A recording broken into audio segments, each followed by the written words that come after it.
Hey everybody, Dr. Troy here, and today's topic is this, Mr. Miyagi and the phrase that hurts businesses. So I'm having a conversation actually it's come up many times over the course of the last few weeks, and one of the common phrases, so we're having a conversation about team training, we're having a conversation about communication, we're having a conversation about how we're running certain systems and procedures, and I get that ever so famous quote that everyone has said before, which is, oh, we've got that. Or, yeah, we do that pretty good in our office. Yeah, we've been doing that for a while. There's this tendency for people when they hear something, right? You hear something that says, hey, here's a procedure, make sure you're doing it. And instead of processing to make sure we're doing it right, we have this tendency to say, oh yeah, I've already got that.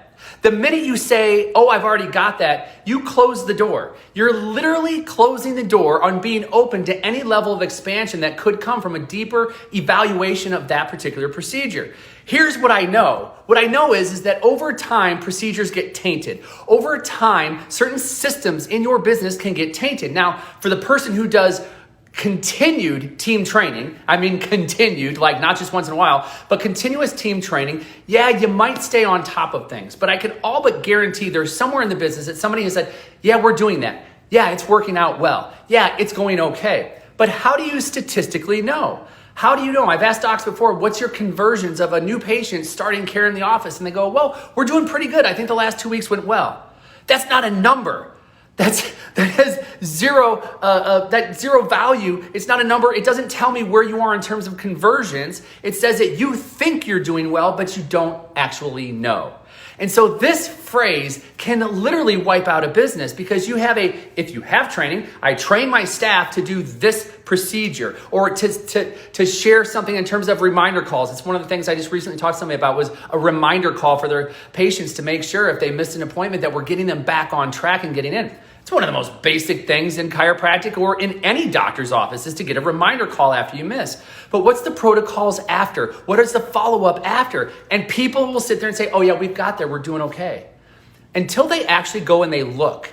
And then they dive into the procedure and they find out that staff changed something here. And instead of making 3 calls, they only make 1 call. And they only do 1 text instead of 2. Or however it is that it's set up. It was supposed to be done this way, but they end up doing it their own way. And that happens over time. It's easy. Why? Because people get busy. People get focused on another task. So instead of following up and doing I'm just going to call it the 3-call procedure or 3 text message procedure, they get busy, they get caught up in other things, and it ends up being 1 message. The thing is that 1 message, if it doesn't hit on the person and we don't follow up with that person and we go 2-3 weeks down the road, that person might be gone. This phrase can literally be destroying any business that's out there.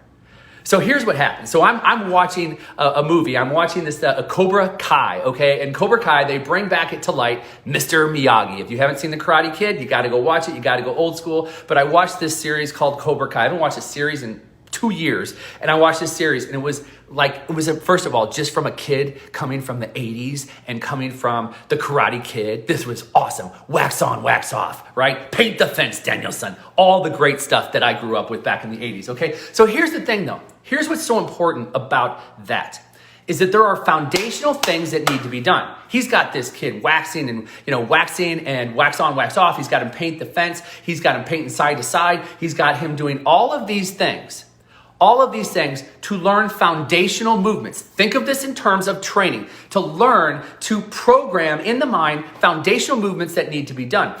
And then and only then does he start to teach him from those foundational movements the actual punch, the actual kicking, the actual defense of a punch, only after he's learned some foundational movements.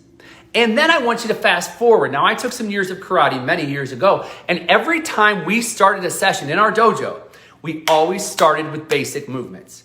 If I were to come in as a yellow belt and say, no, I've got that. I've got the punching. First of all, my sensei probably would have dropped me to the floor. But what did he say? No, line up.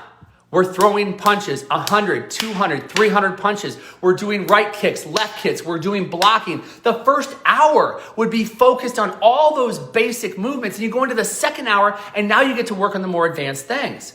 Okay, and this is coming from a guy who was whatever degree black belt, that even when I went to another dojo with him, with his sensei, guess what they still did? They still started with the basic foundational movements to make sure that they were ingrained, to make sure that they were practicing the actual movements that needed to be done in order to create mastery. And then you go into a business and you go, no, we got that. We're good. Imagine what would happen if you took that same level of wax on, wax off from Mr. Miyagi, and you said, no, we're going to master this. And once we think we've got it, once we think that we've nailed it, we're going to keep working on it. We're going to make sure that if it needs to be refined, we can refine it, but we're going to make sure that we stay on track with this. Look at this in terms of communication and communicating to patients. Look at this in terms of doing a class, a healthcare class, or an external talk. Constantly preparing, constantly working. I have been a speaker for probably some 15 years, and guess what I still do when I'm getting ready to go do a talk? Right? I got to put together an hour talk, a 2-hour talk, a 20-minute talk. I still prepare weeks ahead of time, because I want to be a person who's constantly improving, not just take myself for granted, oh, I've got that. I've done over 100 talks or 1,000 talks or however many I've done. No, I've done that before. No, it's not I've done that before. It's that I want to make sure that I am practicing, because I might go into 2 or 3 different directions based on one particular talk. So if I know my foundational talk and what I want to talk about, then I have branches in different directions that I can go, but it comes from practice. It comes from the repetition. It comes from developing that strong foundation. So how do I use this? How do I use this in my life today? You take a look at your team. One, if you're not having team meetings, you got to start having team meetings. If you're not having team trainings at least once a week, have a team training and just pick one thing. You don't have to sit down and do 100 things.